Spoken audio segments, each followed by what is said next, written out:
കെനിയയുടെ ക്യാപിറ്റലായിട്ടുള്ള നൈറോബിയിലാണുള്ളത്. Nairobi എന്ന് പറയുന്നത് അത്യാവശ്യം നല്ല ഡെവലപ്ഡാണ്. ക്യാപിറ്റൽ സിറ്റി ആയതുകൊണ്ട് തന്നെ നല്ല ഡെവലപ്ഡാണ്. ബാക്കിയുള്ള സ്ഥലങ്ങളൊന്നും ഇങ്ങനെ ആവില്ല. എന്തായാലും ഇത്രത്തോളം ഡെവലപ്ഡ് ആവില്ല എന്ന് 100% പറഞ്ഞു. നല്ല ഡെവലപ്ഡാണ് നൈറോബി, അടിപൊളി. സോ നല്ല അടിപൊളി വർക്കൊക്കെ കഴിഞ്ഞ് രാവിലെ ഇറങ്ങിയിരിക്കുകയാണ്. Let's see. നൈറോബി സിറ്റി സെൻറ്ററിൽ നിന്ന് മാറി 6 കിലോമീറ്റർ വിട്ടിട്ടാണ് ഈ കിബേറ എന്ന് പറയുന്ന സ്ലം ഏരിയ കിടക്കുന്നത്. 2.5 ലക്ഷം മുതൽ ദശലക്ഷത്തിലധികം ആൾക്കാർ ഇവിടെ ഉണ്ട് എന്നാണ് കണക്കെടുപ്പ് പറയുന്നത്.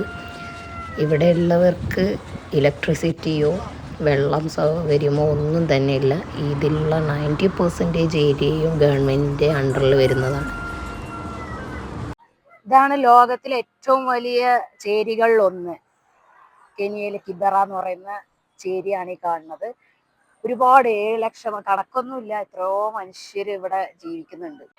ഗൈസ്, ഈ കാണുന്നതാണ് കെനിയയിലെ ഏറ്റവും വലിയ ഒരു സ്ലം ആണ് ഈ കാണുന്നത്. അപ്പൊ ഈ കാണുന്ന ഹൈവേ ഉണ്ടാവുന്നതിന് മുന്നേ ഇത് ഒരൊറ്റൊരു സ്ലം ആയിട്ട് കംപ്ലീറ്റ്ലി ഒന്നായിരുന്നു. ഇപ്പൊ അത് രണ്ടായിട്ട്, 2 ഭാഗത്ത്, ഇവിടെയും കുറെ ഉണ്ട്, ഇപ്പുറത്തും കുറെ ഉണ്ട്. ഈ ഭാഗത്തുള്ള കാണുന്നില്ല. So this is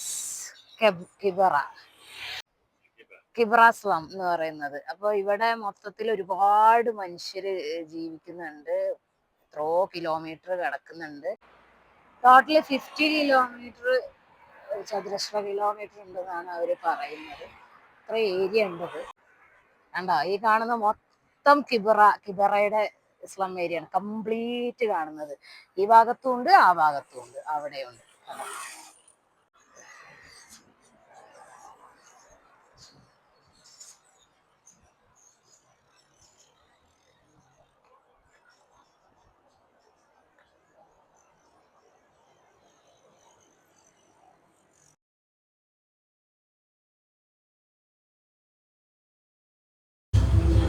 ഉഗാലി, chicken ഉഗാലി Kenyan local ഫുഡാണ്.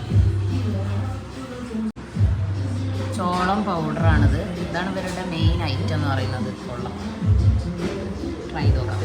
കെനിയയിലുള്ള ഒരു പെട്രോൾ സ്റ്റേഷനാണിത്. കെനിയൻ ഷില്ലിങ്ങിൽ പറയുമ്പോൾ 184 എന്ന് പറയും. അതായത് ഇന്ത്യൻ റുപ്പീസ് ഒരു 129 രൂപയൊക്കെ വരും. ഷില്ലിങ്ങിനേക്കാളും ഇന്ത്യൻ കറൻസിക്കാണ് വാല്യൂ കൂടുതൽ. ഞാനിപ്പോൾ എവിടെയാണെന്ന് അറിയോ? എൻ്റെ ബാക്കിലാരോ നോക്ക്, കാണുന്നുണ്ടോ നിങ്ങൾക്ക്? അയ്യോ, 2 ഉണ്ട്. ഇത് കാണും. നൈറോബിയിൽ നിന്നും കിമാന എന്ന് പറയുന്ന വില്ലേജിലേക്ക് പോകുമ്പോൾ കാണുന്ന കാഴ്ചയാണിത്. മെയിൻ ഹൈവേയുടെ റോഡ് സൈഡിലാണ് കേട്ടോ ഈ കാണുന്നത്.